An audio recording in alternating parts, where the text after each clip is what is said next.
Most people in the morning wake up and bring their problems from yesterday into today. Those problems are connected to certain memories, while those memories are connected to certain things.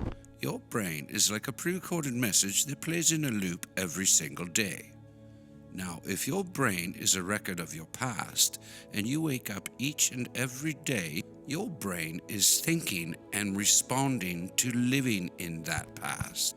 Each memory has an emotion, and emotion is the final product of those experiences. So the moment you recall one of those memories, you will emotionally feel unhappiness, sadness, and pain. How you think and how you feel creates your state of being.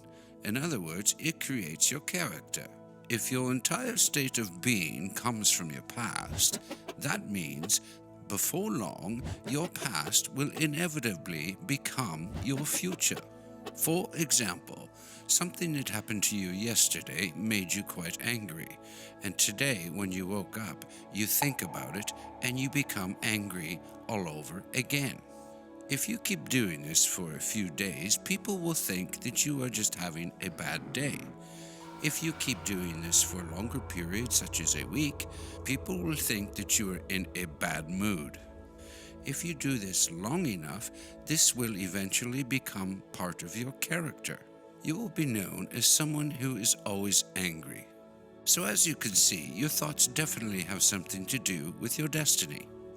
So this means if you keep thinking in the past, you will most definitely keep creating the same life, without realizing that you keep creating the very same thing that you don't even like. Now here's how it usually happens.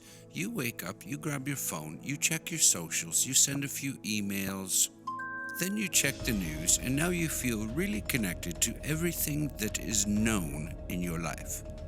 And now the routine behaviors will take over. You get out of bed on the same side, you go to the washroom, you brush your teeth, you have a shower. You get dressed, you put on your favorite t-shirt and your favorite pair of pants. Then you let your dog out, you feed the cat, you walk to the coffee pot, you open the cupboard, you grab your favorite coffee mug, then you pour the best cup of coffee you've ever had. Now you drive to work the very same way as you always have. You walk into the office, you are greeted by the very same people that know how to push the very same emotional buttons that they always have. When the work is done, you will now rush home to get ready to do the very same things all over again tomorrow. This now becomes a routine, and a routine works much like a computer program. You have now lost your free will to a program. It is no longer you who runs the show, but now a subconscious program. 95% of who we are by the time we reach 35 years of age becomes a memorized set of behaviors, emotional reactions, unconscious habits, hardwired attitudes, beliefs, and perceptions that function like a computer program. The 5% that is left of your conscious mind can now say, I want to be happy and I want to be free. But the body is run by a different program. You are putting the 5% of your conscious mind up against the 95% of your subconscious mind. Now, which force do you think will win? There's no wonder you can't make changes and therefore using the same program, which in turn is creating the exact same life. So how do you make changes? According to Dr. Joe Dispenza, you must get beyond your analytical mind, because what separates the conscious mind from the subconscious mind is the analytical mind. This is accomplished through the practice of meditation. You can learn how to change your brainwaves and slow them down, and when done properly, you can now enter the operating system, where you can make fundamental changes. Most people wait for a crisis, trauma, disease, or diagnosis before they start any kind of a change. Why wait for negative things to happen? You can learn in a state of pain and suffering, or you can learn to change in a state of joy and inspiration. Most people spend 70% of their lives living in survival. They live in stress. So they're always anticipating the worst case scenario based on their past experiences. They literally choose the negative things out of the infinite potential of the quantum field by selecting the worst possible outcome. Every time you recall a negative event, you produce the same chemistry in your mind and in your body, as if the event is occurring all over again. You are sending the same emotional signals to your body, and your body is your subconscious mind in a sense because it does not know the difference. Your body thinks that the event is actually happening right now. Most people are recreating their negative emotional states by constantly thinking about them. So when it comes time to give out that negative emotion, they can say, I really want to change. But the problem is that the body right now is stronger than the mind. This is because the body has been conditioned for years and sometimes decades to negative emotions. The body was a servant once, but now has become the master. All of a sudden, when you decide to make a change and step into the unknown, the body does not like it. The body would rather feel guilt and suffering because it is familiar and it can predict it. Simply being in the unknown is a very scary place for the body. If you try to push it into the unknown, it will do everything in its power to stop you, because it is still running from the old program. This is why when you first start meditating, your foot will begin to itch, and then you will think of a task that you were supposed to do, and just like that, you will have a memory from 20 years ago. This is your body saying, come on, give up, this will not work, and let's just go back to the way things were in our miserable life. The body is equipped with a lot of tools, and it will do everything it can to stop you from entering into the unknown. The unknown is the best place to create your new future, and the best way to get into the unknown is to understand the unknown through meditation. Once you are in a deep meditative state, you can now begin to create your future. What kind of life do you want? What kind of behaviors would you like to project? What kind of person would you like to become? The act of closing your eyes and mentally rehearsing the things that you want in your life is the best way to create your future. If you are truly present, the brain does not know the difference between imagination and real-life experiences.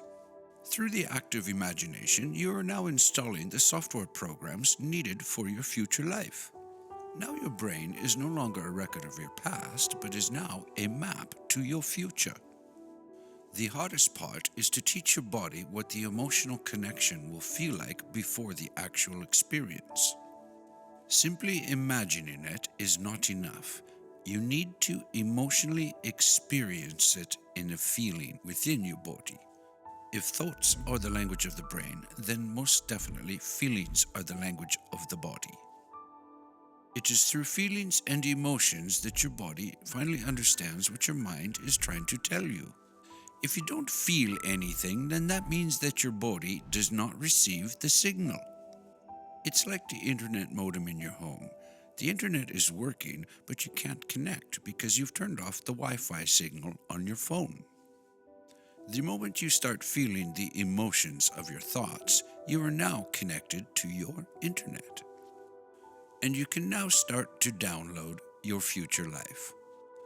This in turn means that you no longer need to wait for success to happen before you feel successful.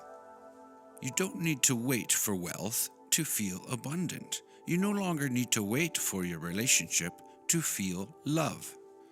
According to Dr. Dispenza's quantum of reality, the very moment you start feeling abundance and worth, you are creating wealth. The moment you start to feel it, you are beginning to step towards your future. Now this means you are therefore creating your future. You are no longer living as a victim and saying things like, I am this way because of this person or that thing or this experience. Unfortunately, most people live their lives around these negative thoughts from their past. But here's the thing about thoughts that most people are unaware of. Just because you've had a thought does not mean that that thought is true. Let me repeat that. Just because you've had a thought does not mean that you should act solely upon that thought. On average, you have between 60 to 70,000 thoughts in a single day, and 90% of those thoughts are the exact same thoughts from the day before. If your thoughts have anything to do with your destiny, then your life is not going to change very much, because your thoughts will equal the same choices which will yield the same results as the day before. The same choices lead to the same behavior creates the same experiences, and the same experiences produce the same emotion. This is why it is very important to meditate, so you can be more aware of how you think, how you act, and how you feel. The more conscious you are, the less likely that an unwanted thought will slip by your conscious awareness unchecked. The word meditation means to become familiar with. So as you become familiar with your thoughts, behaviors, and emotions from your old self, you will no longer let them influence you. Instead, you start to think of new thoughts and condition your body into a new emotional state. If you do it long enough, this new emotional state will become familiar to you, therefore creating a new self. But first you must get rid of the old thoughts, the old habits, the old self with the old program. Training your body to meditate can be like training a wild animal. You will try to say, sit down and stay, and then it will run away, and you will go and get it, catch it, and bring it back. And then it will run away again. It's like the moment you start to meditate, your body will say, excuse me, but it is 3 o'clock now, and normally this is the time that you get really, really pissed off. But yet here you are, sitting down doing nothing exactly, way off schedule completely, and what exactly is going on? For years and years we've been getting angry together at the exact same time, so what is this thing that you are trying to do? So the body starts to send signals back to the brain looking for that predictable chemical state, and the body does not care if that chemical state is a toxic state.